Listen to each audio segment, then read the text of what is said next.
When investigators asked why they did it, they both had the same answer: Slender Man. This is their supply list. Notice the kitchen knife? So you guys told you were going down there to bird watch, and then what happened? And then we said that we were going to play hide and seek, and then Anissa jumped her, and then it was like, it happened really fast, I keep trying to forget. Nous sommes en 2014 dans la ville de Waukesha. Waukesha, une ville qui se situe dans le Wisconsin, aux États-Unis, et je pense que vous ne connaissez pas du tout Waukesha, hein, mais vous connaissez peut-être Milwaukee, qui est d'ailleurs la ville dont le tueur en série Jeffrey Dahmer est originaire. Disons donc, pour vous situer un petit peu, que Waukesha se trouve dans la banlieue de Milwaukee. En 2010, la ville comptait un peu plus de 70 000 habitants, donc ce n'est pas une toute petite ville, hein, mais c'est une ville qui a l'air assez rurale, comme la plupart des villes du Midwest américain. Morgan Geyser et Peyton Leutner sont deux fillettes de Waukesha qui y sont nées et qui y ont grandi, et il se trouve qu'elles sont aussi meilleures amies. Elles se sont rencontrées en maternelle, un jour où Morgan était assise toute seule dans son coin. Peyton est venue s'asseoir à côté d'elle, elles ont commencé à discuter, à jouer ensemble, et à partir de ce moment-là, elles étaient inséparables. Elles se voyaient à l'école mais aussi en dehors de l'école, elles jouaient ensemble en permanence, elles se faisaient des soirées pyjama et elles étaient extrêmement proches. D'ailleurs, il faut savoir que pendant très longtemps, Peyton était la seule amie de Morgan, et donc elle l'appréciait davantage, hein, à cause de ça. Elle lui donnait même des petits surnoms, elle l'appelait Bella. Mais autant vous dire que cette amitié a commencé à changer à partir du moment où les jeunes filles sont entrées en 6e. On connaît tous la 6e, c'est la période où on change énormément, où nos intérêts évoluent, et certaines fois on commence à s'éloigner de nos amis de maternelle ou de primaire parce que on grandit tout simplement. Mais dans cette affaire, la raison de l'éloignement de Morgan et de Peyton était une nouvelle fillette. Une nouvelle fillette qui s'appelait Anissa et qui venait d'arriver dans leur école et même de déménager dans le coin. En fait, Anissa a emménagé dans l'immeuble où vivait Morgan, donc naturellement elles ont commencé à discuter ensemble en bas de l'immeuble, à aller en cours ensemble et à se rapprocher de plus en plus jusqu'à devenir vraiment très proches. Anissa était une fillette mature, très mature pour son âge, beaucoup plus mature que Morgan, et elle passait son temps sur des sites internet à lire des histoires horrifiques. Elle était vraiment dans tout ce délire film d'horreur, gore, et elle adorait se faire peur en fait. Et du coup, un jour, Anissa a présenté à Morgan l'histoire de Slenderman. Et les deux fillettes sont devenues très vite fascinées par le personnage. Vraiment, fascinées, c'est un euphémisme, elles étaient obsédées par Slenderman. Le Slenderman, également orthographié Slenderman, est un personnage surnaturel fictif qui a vu le jour à l'occasion d'un concours sur le forum Something Awful en 2009. Eric Knudsen, qui se faisait appeler Victor Surge sur le forum, a décidé de transformer deux photos d'enfants en noir et blanc et d'y ajouter une figure blanche filiforme en costume noir, qu'il appellera plus tard Slenderman. Pour parfaire ses œuvres, il y a bien évidemment ajouté des légendes. La première, nous ne voulions pas y aller, nous ne voulions pas les tuer, mais son silence persistant et ses bras tendus nous horrifiaient et nous réconfortaient en même temps. 1983, photographe inconnu, présumé mort. La deuxième, l'une des deux photographies retrouvées dans l'incendie de la bibliothèque municipale de Stirling. Elle a été prise le jour où 14 enfants ont disparu, et on peut y apercevoir The Slenderman. L'incendie de la bibliothèque a eu lieu une semaine plus tard. La photographie a été confisquée comme preuve. 1986, photographe Mary Thomas, disparue depuis le 13 juin 1986. Après le concours, le personnage de Slenderman a continué à avoir beaucoup de succès. Les fans se sont réappropriés l'histoire et ont commencé à écrire des histoires courtes et horrifiques à son sujet, nourrissant la légende. Donc les fillettes étaient obsédées par Slenderman, mais elles étaient loin d'en avoir peur, hein. Au contraire, elles le glorifiaient. Slenderman était devenu leur dieu, il était au centre de toutes leurs conversations, au centre de toutes leurs préoccupations. Et Morgan envoyait régulièrement des liens à Peyton, donc qui était toujours son amie, mais avec qui elle avait un peu moins de contact. Elle envoyait des liens de sites qui parlaient de Slenderman, qui relayait des histoires liées à Slenderman à travers le monde. Son but était de prouver à Peyton que Slenderman existait bel et bien. Mais son but était aussi un petit peu de lui faire peur. Elle lui disait souvent tu sais, Slenderman t'a prise pour cible et il te regarde quand tu dors. Vous imaginez ?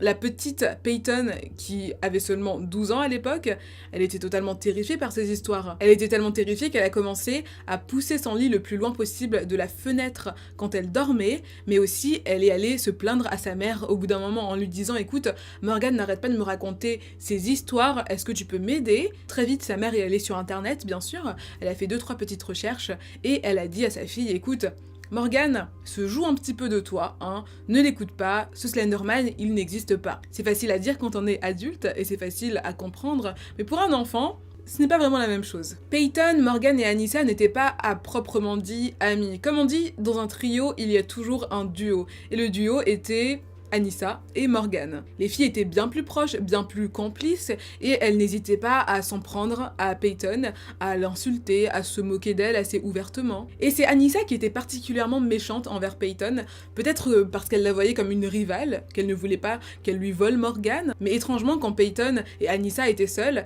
Anissa se montrait très gentille. Preuve qu'effectivement, elle souhaitait peut-être impressionner Morgan en étant super méchante avec Peyton.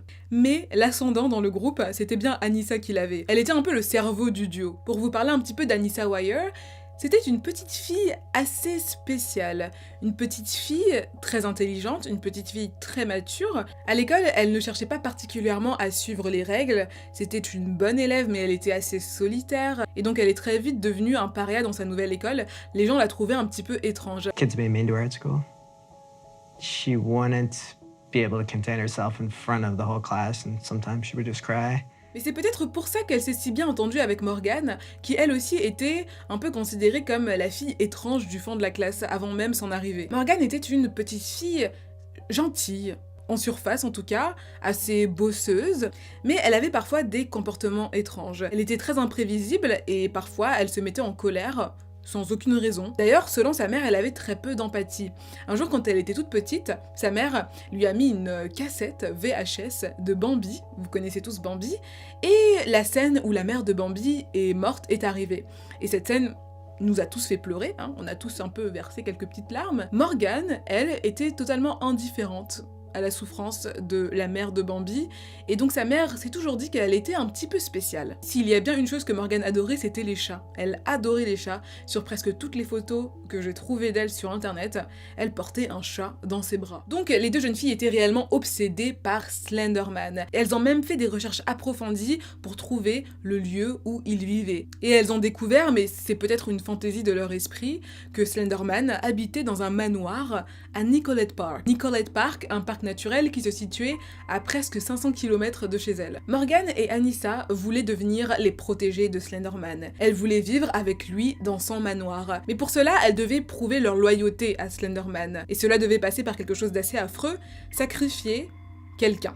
Tuer quelqu'un. Et bien sûr, elles ont très vite réalisé qu'elles connaissaient une personne qu'elles pourraient amadouer assez facilement. Après avoir pris leur décision, les deux jeunes filles commencent à discuter régulièrement par mail, et elles se donnent même des noms de code. Kitty pour Morgan, Kitty qui veut dire chaton, hein, petit chat, et Scorpion pour Anissa. Il faut donc imaginer ces deux petites filles qui ont seulement 12 ans, qui conversent via mail, en se disant « Ok, il faut qu'on rejoigne Slenderman, donc comment on va faire? Ok, il faut qu'on tue Peyton, mais comment on va la tuer? Avec quel outil ?» Mais pour elle, c'était impératif de le faire, c'était nécessaire de le faire, il fallait qu'elle retrouve Slenderman. Nous sommes donc le vendredi 30 mai 2014, et c'est le jour de l'anniversaire de Morgan. Et tous les ans, pour son anniversaire, Morgan organise une petite pyjama party, et elle y invite généralement Peyton, surtout Peyton qui est vraiment sa seule amie. Mais ce soir-là est assez spécial puisque Morgan a deux amis, Anissa et Peyton, et que c'est le soir où elles ont décidé de mettre leur plan à exécution. On a donc ces deux petites filles, Morgan et Anissa, qui, le vendredi, donc après l'école, se rendent dans l'appartement de Anissa pour faire son petit sac. Il y a donc la traditionnelle brosse à dents, le petit pyjama, mais elle glisse aussi dans ce sac un couteau. Un couteau qui devra servir à assassiner Peyton, puis des barres de céréales qui leur serviront de provision, puisqu'elles auront un long chemin à faire de chez elles, à Waukesha, jusqu'à Nicollet Park. Leur but étant de tuer Peyton et de fuir immédiatement jusqu'au manoir de Slenderman. Les filles sont vraiment de très bonne humeur ce soir-là. Morgan, Anissa et le père de Morgan montent en voiture pour aller chercher Peyton afin qu'elles puissent toutes les trois se rendre jusqu'à Skate World. Skate World, c'est une sorte de grande piste où on peut faire du roller et on peut aussi y manger des pizzas, on peut y manger des yaourts glacés. Voilà, c'est un lieu d'amusement, c'est un lieu d'entertainment, on va dire. Et vous l'imaginez bien, c'est un lieu parfait pour 3 jeunes filles. Et après cette soirée, les filles retournent chez Morgan. L'ambiance est un petit peu différente. Peyton le sent. Habituellement, les filles rigolent, elles mangent des glaces, elles mangent plein de cochonneries, on va dire, hein. Et puis elles regardent plein de films, elles dorment très tard. Mais là, Morgan est assise sur son lit, elle joue aux Sims, et puis elle dit quelque chose de très horrible. Ah bah tiens, je pense que je vais enfermer ma famille Sims dans la cave, je vais les laisser un petit peu mourir de faim, puis finalement je vais mettre le feu à la maison pour les achever. Ni Anissa ni Peyton ne prêtent vraiment attention à ce qu'elle dit, parce que apparemment Morgan avait cette habitude là de sortir des phrases très étranges, donc elle passe à autre chose. Mais ce qui étonne vraiment Peyton, c'est que Morgan n'a pas envie de faire une nuit blanche ce soir-là, elle a envie d'aller se coucher. Et ça, c'est parce que Anissa et Morgan ont prévu d'assassiner Peyton ce soir-là. Finalement, la soirée passe, aucune des deux jeunes filles ne trouve le courage d'assassiner Peyton. Le lendemain, Anissa et Morgan se réveillent assez tôt et elles vont jouer à un jeu sur l'ordinateur. Peyton se lève un petit peu plus tard et elle les rejoint au salon.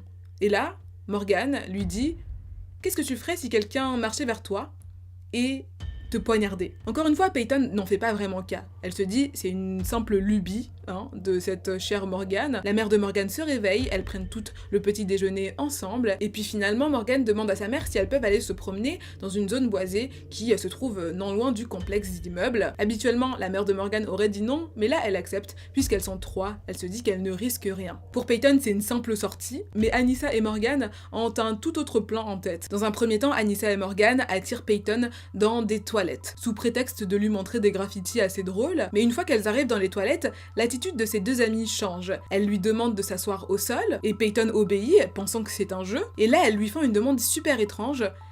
Endors-toi, dors.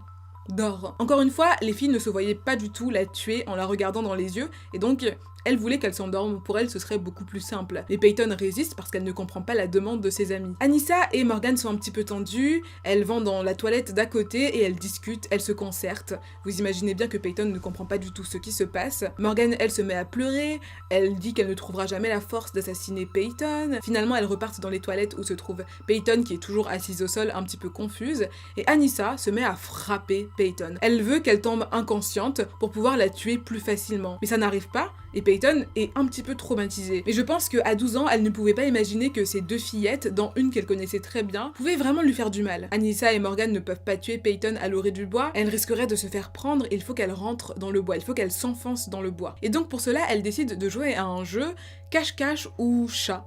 Ce n'est pas très clair, en tout cas c'est un jeu qui va permettre à Anissa de s'enfoncer dans le bois et à Peyton et à Morgan de la suivre en courant. Le plan fonctionne bien puisque les 3 petites filles se trouvent maintenant au milieu des bois, en tout cas à un endroit où personne ne peut les entendre. Morgan et Anissa s'arrêtent tout net. Et là Peyton se dit « Oh, ok ».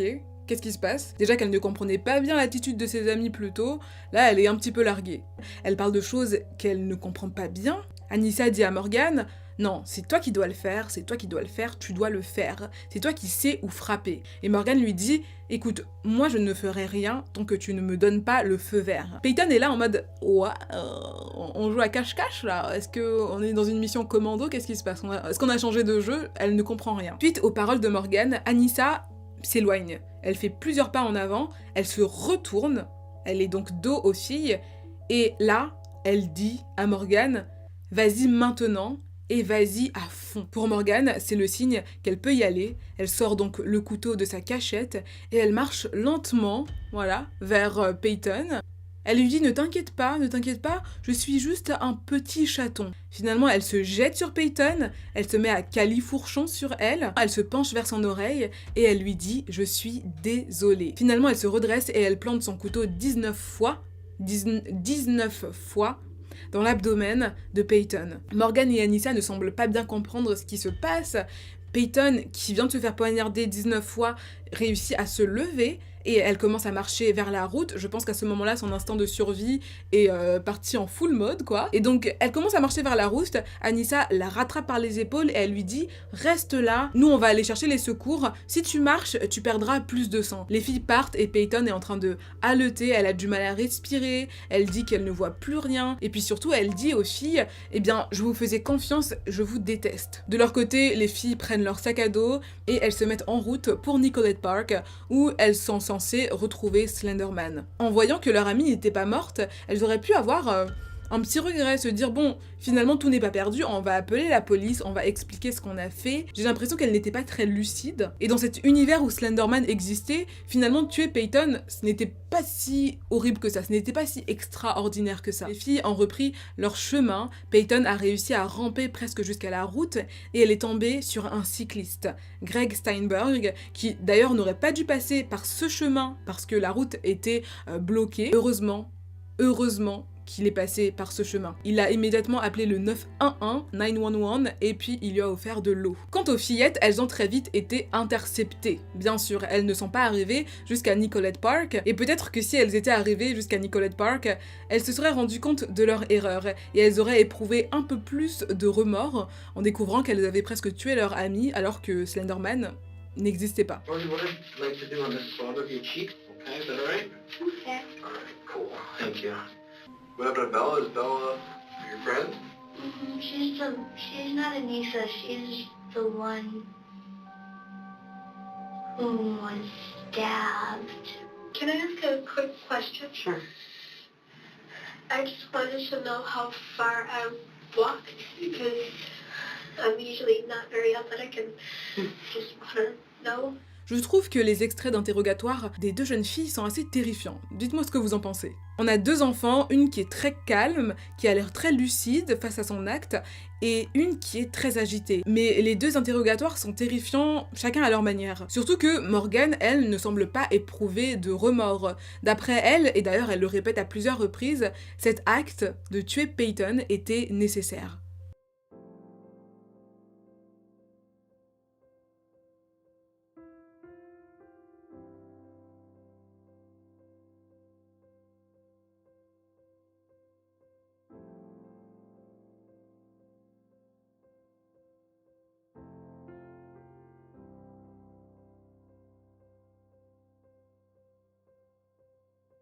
La bonne nouvelle dans toute cette histoire, c'est que Peyton a survécu. Heureusement, elle a survécu, mais il lui a fallu, comme vous pouvez l'imaginer, des mois et des mois pour s'en remettre. Lors de sa dernière interview, Peyton disait qu'elle devait entrer à l'université à l'automne 2020 et qu'elle avait toujours des cicatrices, que ce soit des cicatrices physiques ou des cicatrices émotionnelles. Elle expliquait par exemple qu'elle avait toujours beaucoup de mal à faire confiance, que ce soit à ses amis ou même à sa famille. Et surtout, dans cette interview, Peyton expliquait qu'elle ne pourrait jamais pardonner Anissa et Morgan, qu'elle pourrait peut-être essayer d'oublier un jour qu'elle vivait déjà avec finalement, mais qu'elle ne pourrait jamais leur pardonner. Les modérateurs du forum d'où avait émergé l'histoire de Slenderman ont publié une déclaration exprimant leurs condoléances pour Peyton et pour sa famille. Eric Knudsen, l'homme qui a donné vie à Slenderman, s'est aussi exprimé à propos de cette affaire, expliquant qu'il regrettait ce qui était arrivé à Peyton. Il a également tenu à rappeler que son histoire était totalement fictive, qu'il ne fallait pas y croire. Cette histoire est assez dingue. Je me demande bien ce que vous en pensez. Dites-moi dans les commentaires ce que vous en pensez parce que j'ai besoin d'avoir vos avis. Est-ce que vous aussi vous croyez à l'histoire de Slenderman ou peut-être à une autre légende quand vous étiez plus jeune? Et jusqu'où sont allées ces croyances? J'aimerais bien lire tout ça dans les commentaires. Comme toujours, je lirai tous vos commentaires avec attention et en attendant la prochaine vidéo, prenez bien soin de vous.